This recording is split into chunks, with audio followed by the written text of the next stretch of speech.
Welcome and thank you all for joining us today on our 5th webinar, Taming the Beast, Making Your EAM System Work for You with Simon Smith, part of our AMCL USA webinar series. My name is Andres Nova, your moderator. Due to the amount of attendees today, we'll be answering key questions at the end of this presentation. Today, we're not enabling the hand raising option. Instead, please type your questions in the questions box at any point during the presentation. If we're not unable to answer your questions due to time restraints, we'll answer the rest by email after the presentation. I am available to walk you through any technical difficulties through the chat box. Note that you can switch from computer audio to phone audio on the to-go webinar panel if you're having any trouble with audio. I will now hand it over to Simon. Thank you, Andres, and I'm going to turn on my webcam at this point. There we go. Hi, everybody. Thank you for joining me today. I hope everybody is safe and staying sane at the moment in time that we're at. Like many of you, I'm sure I've been working from home for about 4 months now. My wife works full time. We've got 2 young kids, so it's been a bit of a roller coaster ride trying to juggle all of it. But at the same time, it's been rewarding to spend more time with the kids. So I'm trying to see the positives as well as some of the challenges as well. Anyway, with that being said, thank you very much for joining. I'm going to talk us through some background on EAM systems and how really the beast that is the EAM system can be tamed and made to work better for you. As Andres mentioned, this is the 5th of our summer series of webinars. The 6th and final webinar will be on Thursday, and that is with my colleague Ruth Woolsgrove, where she'll be talking you through the so-called second wave of asset management. This is moving from basic inventory management through to a more strategic approach to managing your assets through their entire life cycle. So let me just start with a few words on AMCL before I get into the bulk of the discussion. So AMCL is the world's leading specialist asset management consultancy. I'm very proud and privileged to work for AMCL. We were founded in '97 in the UK. 3 guys left what was then British Rail to form AMCL. And since then, we've grown to about 70 staff located across 6 countries, including 13 staff here in the US. And we've supported hundreds of organizations globally with asset management. And what that means is, one of the things that really attracted me to AMCL was this idea that because AMCL has worked across different geographies and across different sectors, it really has seen a lot of the common problems that occur around the world, and can bring that to bear, and can share lessons learned and good practice across sector and across geography with the organizations that it works with. We are experts with asset information and EAM systems, and I want to stress we're independent. We're not affiliated with any particular EAM system or vendor, so we offer true independent advice in this area. My role is I'm the Director of Asset Management with AMCL in the US. So I have technical oversight of the projects and deliveries that we perform in the US. We work in 3 or 4 main sectors: transport, power, and water and municipalities. And in terms of some of the organizations we've worked with, just to give you a sense at least, this is just a snapshot, it's not exhaustive by any means. But you can see some of the organizations we've worked with around, not only in North America, but also around the world. Some of the most high-profile asset-intensive organizations around that we've had the privilege of working with. So, all that being said, let's jump into the main content and talk you through this presentation.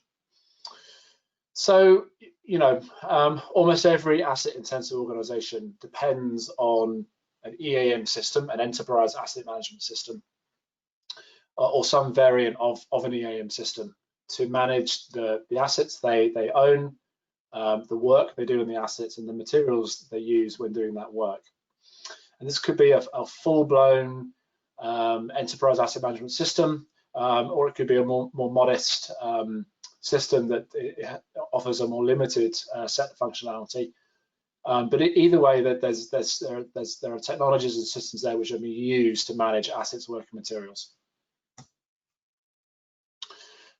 And right the way across your organization, different people in different roles rely on the EAM system and the information that it holds. Whether it's asset managers who are trying to figure out the right way to manage the asset across its life cycle, capital planners who are thinking about when and which assets should be replaced or renewed, people in operations, engineering or maintenance who are really at the coalface of working with assets, performance management people who are extracting data from the system to make more informed decisions, finance people, or even compliance or audit people who are using system data to check adherence or compliance with various requirements. They have a broad range of users, either direct users or indirect users, and so their tentacles extend right the way through the organization. Unfortunately, EAM systems in our experience are often fairly poorly specified, selected, implemented, and then controlled, which can cause challenges. And this can lead to inadequate system performance, inefficient business processes, additional effort on behalf of your users, and ultimately reduced decision-making capabilities within your organization. So what is it that we want in this area? Well, we all want an EAM system that helps your organization manage your assets more efficiently through the life cycle and enables you to make effective decisions with those assets at the right time. But the key question, of course, is how do you do that? So when I was preparing for this presentation, I was trying to think of an analogy that would be useful here to the EAM system. And the analogy that I landed on was this idea of a horse, of a wild horse, a very, very powerful animal that can be harnessed for good, and if properly tamed and harnessed, can do a fantastic amount of work and benefit, but without being properly controlled and trained, can also do a heck of a lot of damage, and can be quite difficult to control and tame, to get to that point. So this is the analogy I'm going to be using through the rest of the presentation. I'm intending this presentation to be fairly light-hearted in nature. So if you'll bear me that humour as we go through the presentation, hopefully this analogy brings this to life somewhat. So the question is, how do you go from this, kind of a very powerful wild stallion, to this, something that harnesses that power in a controlled way, and that can produce something of value? Now, I'm not giving an opinion on whether dressage is something of value or not, but the point is that you can go from one to the other, and how do you get there? So I'm going to break the presentation down into three main areas. The three key steps you need to take to tame the beast. The first step is to really understand the beast. What is the nature of the beast? What is an EAM system really? What are its main functions? How does it work? Then in part two, how do you feed and train the beast such that you can begin to make it work for you in the way that you want it to work? And then finally, feeding and training the beast is one thing, but unless you give it a nice home, unless you surround it with the right measures, controls, processes, you're still going to have a challenge on your hands with the beast. So before we go further, I thought it would be instructive to do a quick poll of the audience, and I'd like, if Andrews, if you could launch the poll at this point. If you could just take 30 seconds to complete the poll question.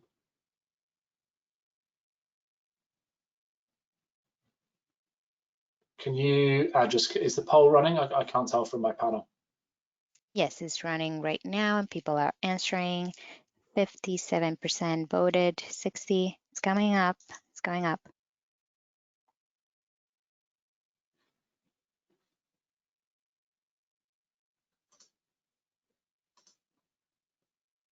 2 more seconds and we'll close the polls.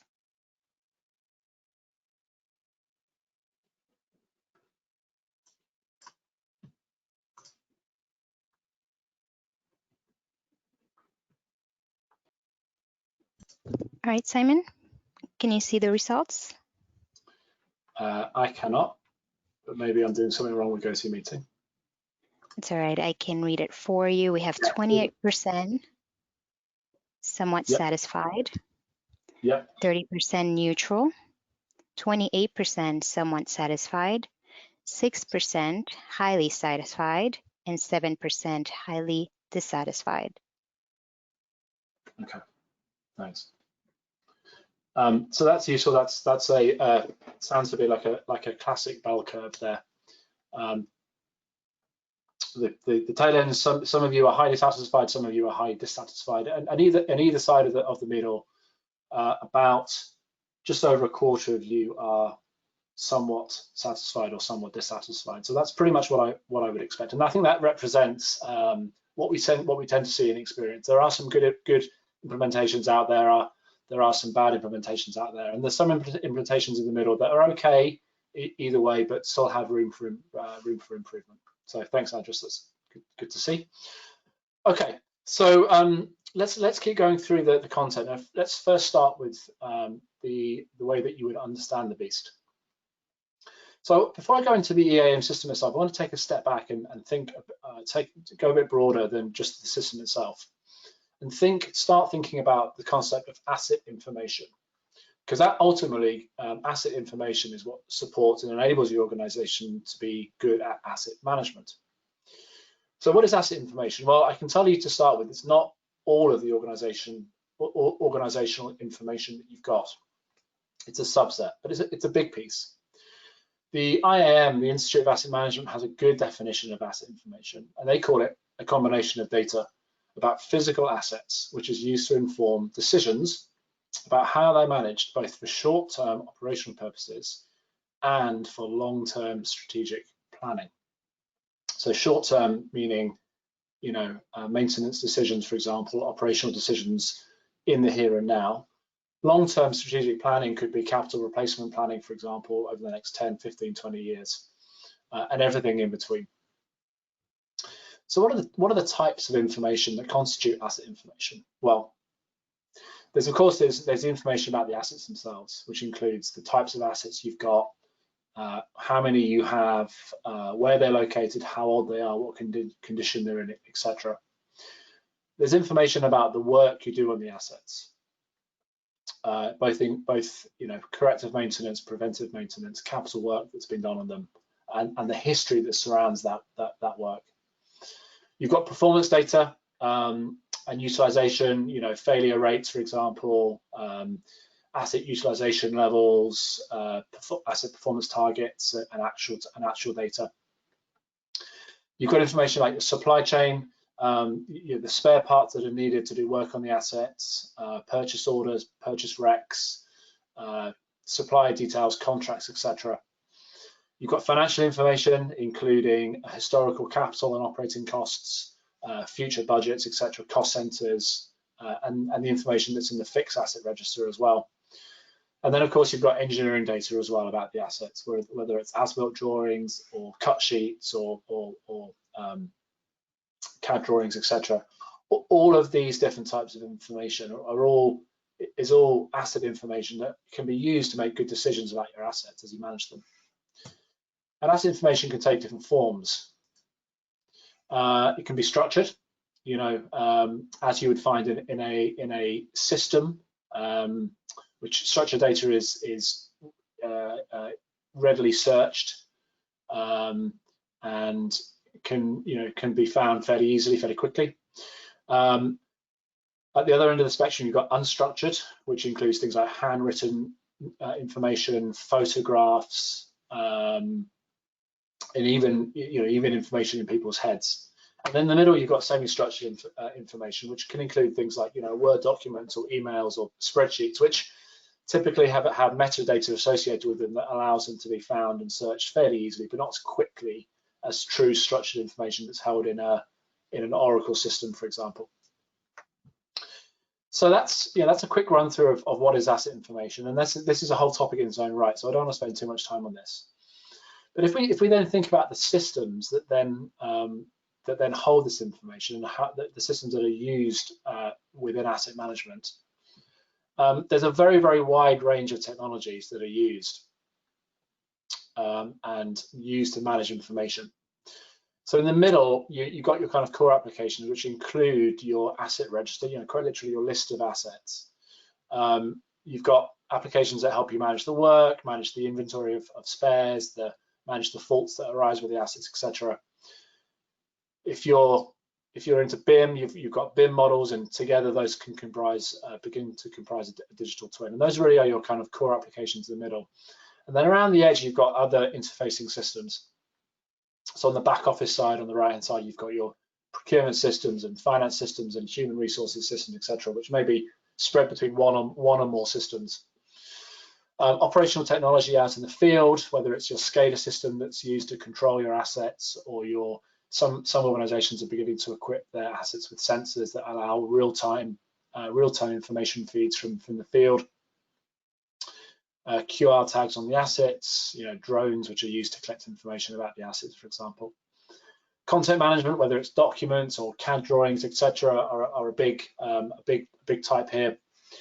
Diagnostic stuff around performance management, KPIs, management reporting, etc., closely linked to predictive and prescriptive analytics, whether it's asset investment planning, technologies, or whole life cost modeling tools, etc. And then across the top, you've got the different access layers or access channels for these technologies, which can include your traditional desktop delivery, but also cloud delivery, access through mobiles, and even getting into augmented reality and dashboards and GIS stuff. So there's a wide range of access channels here. And in terms of core EAM functions, I've highlighted here the core functions that an EAM system would typically supports with. Not exclusively, but typically. So to go into a bit more detail on an EAM system now. So we've started with asset information, what it is and the different types of information. We've talked about the different systems that information can live in, and now I'm going to drill down to the next level, which is a bit more specificity on the EAM system itself. So what are some of the key, the basic functions of an EAM system? So here's the boundary of your EAM system. Now, at its heart, as all of you know, the function of managing your register of assets is a key one, and that will include storing data on the assets and any hierarchical or relationships between the assets, and of course the functionality to help you manage the work that occurs on those assets, the corrective maintenance, the preventive maintenance, the inspections, etc., the capital work that occurs on those assets. Materials management, including purchasing, is another big area the EAM system support. And of course, you need robust materials management functionality to support the work you do on the assets. And so those two areas are typically closely linked. In terms of the work itself, the work that can be done on the assets, corrective maintenance when things go wrong, these EAM systems will also typically have a module that allows real-time defects and faults and service requests to be logged and then eventually converted into corrective work orders. And on the preventive side, there's typically functionality to let you generate your preventive maintenance or your inspection schedules over the next coming X number of months. And those inspection schedules or PM schedules are themselves based on typically a library of sometimes called job plans or task procedures, which are predefined definitions of how a maintainer would do certain jobs, certain tasks, which are then pulled into the inspection schedule and then used to generate work orders for the maintainer to go off and do the work. In terms of user interface, desktop is very common. increasingly so web portal access through the cloud, and then mobile access, particularly for maintainers in the field, is of increasing importance. Reporting and analytics is typically a big function of these systems, and some of them have fairly advanced functionality in this area, and some of them don't, sadly, but it's an area that's growing in importance. And then integration framework is a common function that's needed to manage the integration and the interfaces that the systems have with other systems around the organization. And I touched on most of those on the previous slide, but you can see some examples there on the right-hand side. You know, and some of the classic integrations includes with your ERP system, which would be, you know, supply chain, finance, HR, etc., your document management system, and your GIS. Some of the better systems have standalone modules for supporting easy system administration, configuration, and management. So your users can more readily and more easily manage the system without having to go back to the vendor to have changes made. And some systems also offer more advanced functions, you know, industry-specific solutions. So, you know, an EAM system in the nuclear industry, for example, would include things like allowing you to track your exposure to radiation. You know, oil and gas EAM systems will have things like manifesting functionality in case you're taking things offshore. So these are industry-specific add-ons which can be embedded or added onto the to your basic EAM system. And there are some other other functions there as well that some of these systems will include in addition to the basic functions in the middle. So that's a look at the overall, you know, that's a look at the overall EAM system itself with a view to understanding the beast. So now let's switch gears and talk about how you would then go ahead and feed and train the beast. So the three things I'm going to talk about in this area are the processes that the system must support, the data, the importance of making sure you feed high quality data into the system, and then of course the rider, the people that are using the system. They're a very important leg to this solution. So starting with process. So what do I mean by process in this context? Well, the key concept here is to remember that your EAM system doesn't exist or shouldn't exist in a vacuum. It exists to help your organization perform business processes. So here we have our a simplified version of the previous functional view I showed you, with some of the major functions shown for a generic EAM system. So, of course, there are some very obvious business processes that the system will support, one of which, of course, is asset maintenance. And your maintainers will most commonly be touching the work management module, as well as the materials management module, to help them as they go off and do maintenance work around the organization. Another very common business process that the EAM system must support is the ability to monitor and report on performance, whether it's for regulatory compliance reasons, or whether it's just for internal performance reporting reasons. There's a immense amount of data in the system that is often used and should be used to support informed decision making. So reporting and monitoring is a key business process here. In terms of faults and service requests, you know, another key user here or key business process area is operations, and these are the guys that are typically generating the faults and service requests that wind their way in and become work work orders to be done on the assets. But there are other processes too. Don't forget, on the capital side, as capital projects are delivering new assets into operation, those projects should also be giving not only the physical assets, but also key information on those assets. And primarily that is they should be giving you the list of assets that you have received from that supplier, as well as the recommended maintenance inspection schedules and any supporting documentation such as maintenance manuals should all be delivered. So the project delivery process also touches the EAM system.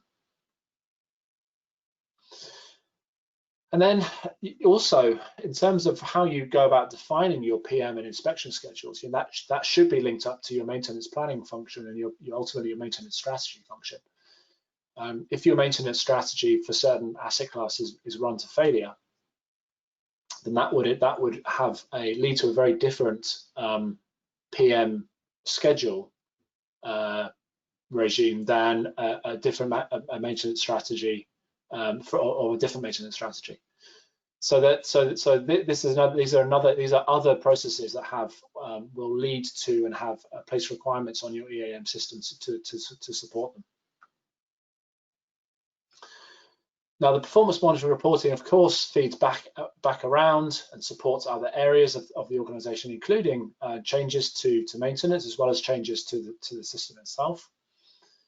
And for those of you who are familiar with this concept of a plan, do check at loop for your asset management framework, you can see how the EAM system is really integral to that plan, do check at loop. Some of the planning is occurring inside the system, closely linked to the planning work you do outside of the system. And some of the doing of the work, the actual work itself, the maintenance work itself, is closely supported by the system. And then the data coming out from the system is used to support the check, and then ultimately the act loop as well. So it's always good to think in terms of how the EAM, it's not an isolated, it's not an island. It's really integral to your overall plan, do, check, act asset management framework. So it's important to understand those business processes and understand how the EAM system fits into that wider ecosystem of processes. Once you've done that, it's also important to start developing and controlling business requirements, which are themselves linked to the processes you've defined and identified. So, I've got an example here for maintenance. So there are some within asset maintenance. There are some key kind of top-level processes, particularly planning work, assigning work, executing work, and then closing work. And then within that, you'll have various business requirements that are placed on the system, so the system can support that process. So here's an example business requirement that's linked to the business process of work assignment occurring under maintenance. So it's very important to have clearly defined business requirements. We've been working with an organization that implemented a system a number of years ago and didn't clearly define business requirements. And what that has led to is a very high degree of customization of the system because there weren't clearly defined requirements in the first place. It became a bit of a everybody who wanted something got it, basically. And when you start to overly configure and customize systems such as this, it often results in much higher costs to maintain the system going forward, to administer the system going forward, and can often result in systems which are poorly usable and overly customized for the user groups. So, as you define the business processes, you should work your way around systematically around the system, thinking, what are all the processes that the system touches, either input or output processes? And what are the requirements, the business requirements that hang off each of those processes? And if you do that, that will really put you in a good position to then control the system, configure the system going forward, because you have that baseline to work from. Okay, so we talked about process. Let's talk now about data. So what are the ingredients for high quality data? So there are various parameters for measuring data quality, and 6 of the most commonly used ones are shown here on the screen. So I'm going to talk these through one by one and give you an illustrative example of what that means in terms of an asset record in your EAM system. So the first one is complete. So, you know, an asset record would be complete if, or rather your asset records would be complete if all the physical assets that you've got and that should be recorded are indeed represented in your system. Because if they're not, then your data set is incomplete and you've got assets out there which you're still doing work on, you're still managing, they still represent risk for you, but you don't have corresponding records for those assets in your system. They should be unique. Every physical asset should be represented only once in your EAM system. So you don't want to be in a position where you've got multiple records representing the same real world object, because then you run into issues of data duplication and not having clarity on which is the real record, the real source of truth for the data. Accuracy. So the asset records in your system should reflect the physical assets. If your physical asset is made by a certain manufacturer, then the asset record should be reflective of that manufacturer. If the asset was installed in a certain date, the record should reflect the real date that it was installed. It should be valid. So, and I'm going to talk later about information standards, but you should have defined information standards, and the records in your system should adhere to those standards. Otherwise, they would be considered to be invalid data. Timely.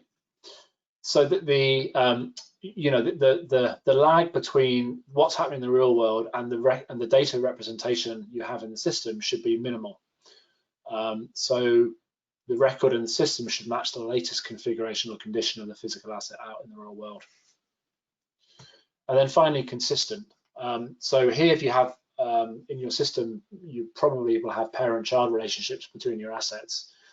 And so you want to make sure that in this an example here would be that any child assets are consistent with the parent assets in the hierarchy. So if you have a manufacturer, for example, at the parent level, you want to make sure that the same manufacturer or installation date is perhaps a better example. You want to make sure that the child assets are reflective of the same installation date of the parent asset, assuming that they were installed at the same time, of course. Now, there's a useful tip here, is that the data is think of the data as being independent of your EAM system. So if you go out and buy a new EAM system or upgrade or expand your current system, that in itself is not going to improve your underlying data. The data itself should be considered separate from the system. So if you had, let's say you had some poor data, let's say your asset records were incomplete, and this is very, very common. We've worked with many organizations that don't have all of their asset records in their EAM system. So there are ways that you could go about addressing that data quality issue, ranging from more expensive to less expensive.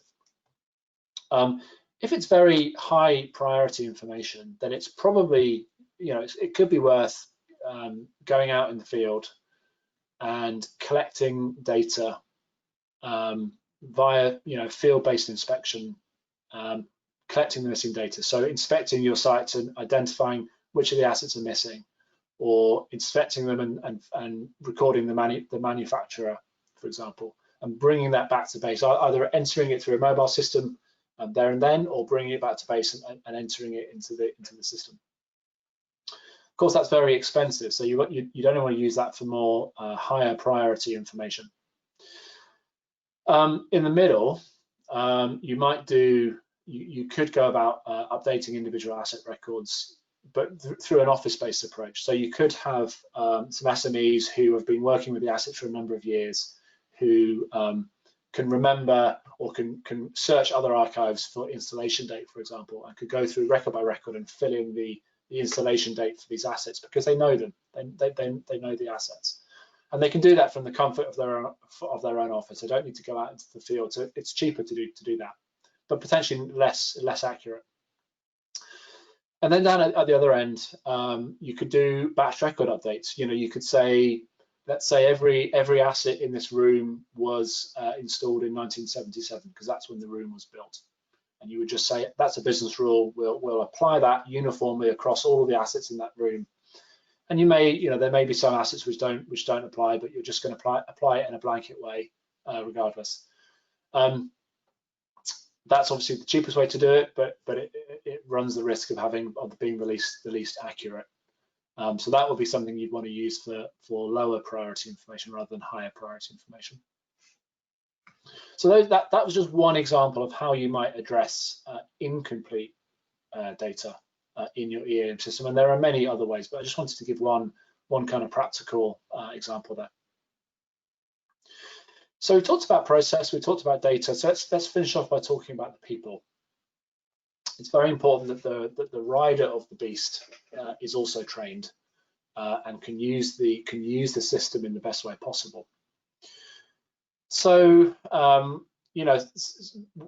let's talk a little bit about the user interface of these systems. Some systems have more modern workflow-based user interfaces, which are easy for people to use, set up in a workflow such that it's very logical and it simplifies the process by which people use and enter information into the system. Got a screenshot here from Maximo. I just want to emphasize we're not affiliated with Maximo, but this is an example of a workflow-based user interface. We've seen some systems that at the other end of the spectrum. You need a system where a technician can enter. They've only got to enter 4 bits of information, but yet they're presented with a screen with 50 fields and a dozen tabs to go through. So it's a very unuser-friendly approach, which often leads people to abandon the system or to not bother with it as much as they should do. Linked to that is user guides. Often we see organizations who have received user guides from the vendor, but which are completely generic and very, very dense and text heavy. So they don't reflect the actual business processes that your organization, or they should reflect that the actual business processes that your organization has, and should also be reflective of any information standards that you define. So the whole thing ties together, and should also be highly graphical as well. There's a picture paints 1,000 words. And I think that's true for the user guides. Trying to leaf through hundreds of pages of dense text is not as easy as just looking at pictures to understand how you would use the system. And then last but not least, training and change management. See, there's 2 dimensions to this. There's the training itself of how to use the system, but there's also training around kind of the importance of asset information, the importance of why it's of such importance to an asset management organization. Why should a maintainer in the field care about entering accurate data about the work they did on the asset? And the reason for that is because downstream from them, that information is used to support decision making and planning and strategy work. So, but often that's not particularly evident to them. So there's a kind of a cultural training piece around this. And linked to that is change management. If you end up implementing new processes for your system or documentation or functionality, don't forget the change management side of that work too, to support people through that change. Okay, so we've talked about understanding the beast. I've talked a little bit about feeding and training the beast. Now I'm going to talk a little bit about how you give the beast a nice home. And so this is the concept I'm going to introduce here is the asset information management system. So the asset information management system is a collection of documents and processes and your EAM system in the middle, that together work together to meet the goals or the needs of your asset management framework. The work you're doing with in that area, the decisions you're making. So I'm going to talk through these areas one by one and explain what I mean by this and give you a sense of how this all fits together. So let's start with asset management at the top. So asset management at its heart is all about making good decisions about your assets across their life cycle. So in order to do that, you need information to help you answer questions and make decisions. And there's lots of different types of questions and decisions that come up here. What should you spend on your assets in the next 20 years? For particular assets, should we replace this or should we repair it? How much do we spend on maintenance? How much have we spent? How much should we spend in the future? Do we have enough spare parts to do all the maintenance that we need to do? And how are our assets performing? Are they performing as they should do, or do we need to change our maintenance approach? What is our planned? What should the planned maintenance schedule be? Are we over maintaining our assets? Are we under maintaining our assets? What information does the regulator need? And where do I find that information? Or what is the configuration of our assets? What do we have out in the field? How does it all fit together? And these are just, I've picked these 8 examples, but there are many other questions and decisions that you make when you're managing assets that rely on good information to help you make those decisions. So this moves us into the next part of the information management system now. So at the top is this asset information strategy, and this is typically a document. This is where you'd start to document, understand and document what are those information needs. What are the challenges we've got with the information that we're working with as an organization? What are the priorities we've got? But also, what's the scope? What's the scope of asset information? Is it just on the assets, or is it the assets and the work we do and the materials we use? What do we as an organization want to consider to be the scope of our quote asset information? And then you think about, well, where are we today? What standards do we have in place today? What are the systems we use today? What are the management and governance measures we have in place today? And where do we want to get to in those areas as well? And then, of course, you'd have a roadmap for how you get from where you are today to where you want to be. So this is a very important strategic document that really gives you the North Star for all of the rest of the stuff that you do within your with your information and the systems that hold it. Standards, and I touched on these earlier, but information standards are really critical. Without standards, these systems and the information that they hold just become a complete Wild West. People are entering different types of information, different formats, different structures. They're not adhering to quality requirements, and it really makes the information in the system very unusable, and it only gets worse over time. So it's always good practice to have a set of clearly defined asset information standards. An example shown here is for your asset register, but you may also consider standards for the work you enter when you're doing work. For example, when you're doing PMs or CMs or inspections. So a good standard will describe what is the information that we need to capture, what's the format and the structure of the information, how is it hierarchically arranged, what quality requirements apply to it. Does it need to be 100% complete, for example? Does it need to be 100% accurate? Maybe it does or maybe it doesn't. And then also processes for managing the information across its life cycle. How do you enter information? How do you verify if the information is being entered or review it? How do you archive or delete information, etc.? How do you search for information? A good standard will define the processes as well as the information itself. And those standards should be linked to the needs, the information needs you identified in your strategy, which in turn are linked to the needs, the decisions you're trying to make in your asset management framework. Now, you've got your standards. That says what it is you're aiming for from a data and a data quality perspective. So it's also good practice to implement a systematic approach to data quality. So this should be, should be systematic, it should be ongoing, should be linked to the standards. So if your standards say, we need to have, every asset will have a, will be correctly classified, for example. You could do a data quality audit to say, what's the number of assets we have that are missing the appropriate classification, as you can see in this example on the screen. And that the comparing of the actual data against your standards will reveal areas that you need to improve in terms of the underlying data. And it should be closely linked to governance, because if your quality audits reveal that there are issues with your data, you need to have the right governance mechanism in place to make sure that issue is addressed appropriately. Which brings me to governance. Think of governance as being kind of a double, almost like a double prong here.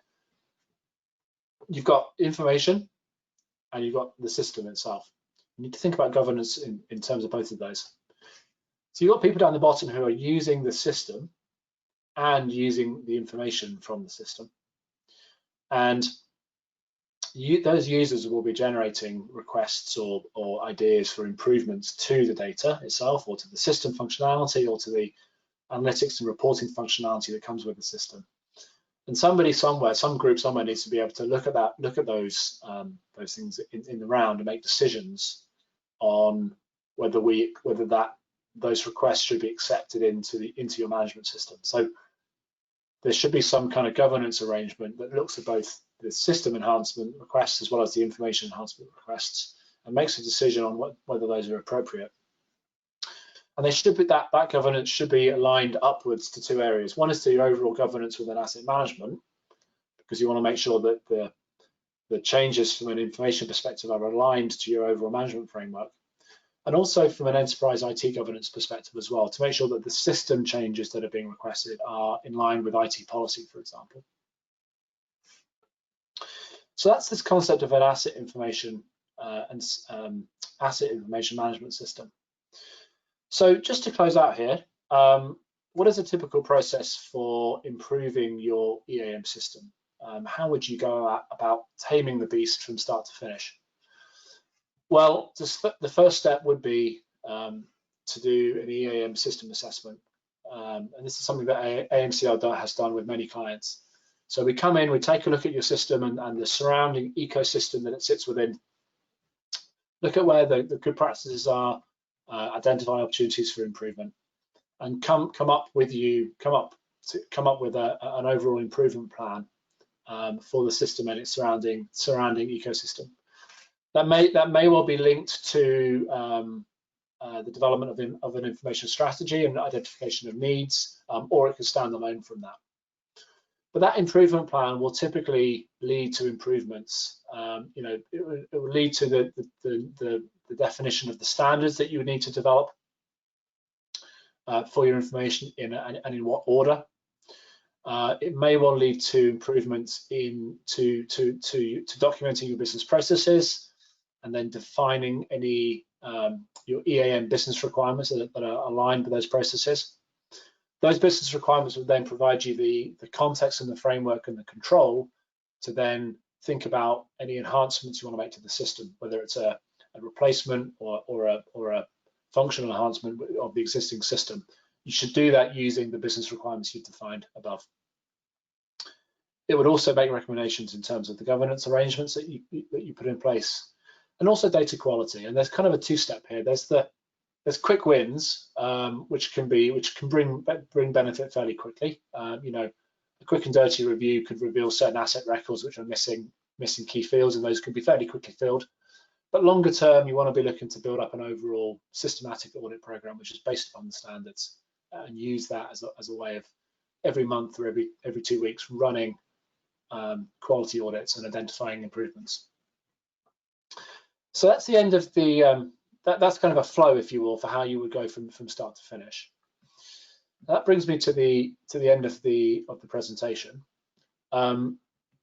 So we talked first about how you understand the beast. I talked first about what is asset information generally, what are the systems that hold the information, and then what are the functions of an EAM system specifically. I talked about feeding and training the beast, the people, the processes that it must support, as well as making sure you're feeding it good quality data. And then finally, I talked about giving it a nice home, putting it in the context of an overall asset information management system, including strategies and standards and data quality measures.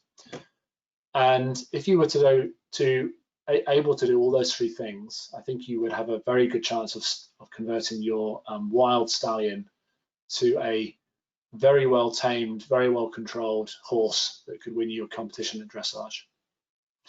So that's the end of my presentation.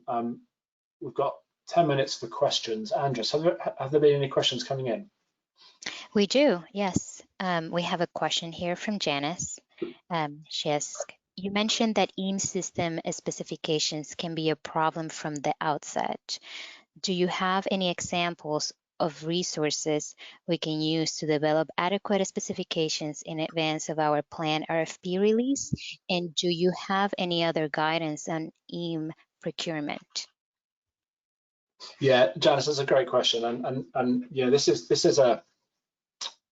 I'm glad to hear that you're asking that question now, because the worst thing you can do is go to the street with an RFP that doesn't meet doesn't define all your requirements and isn't linked to the business processes that you need the system to support. If I go back up to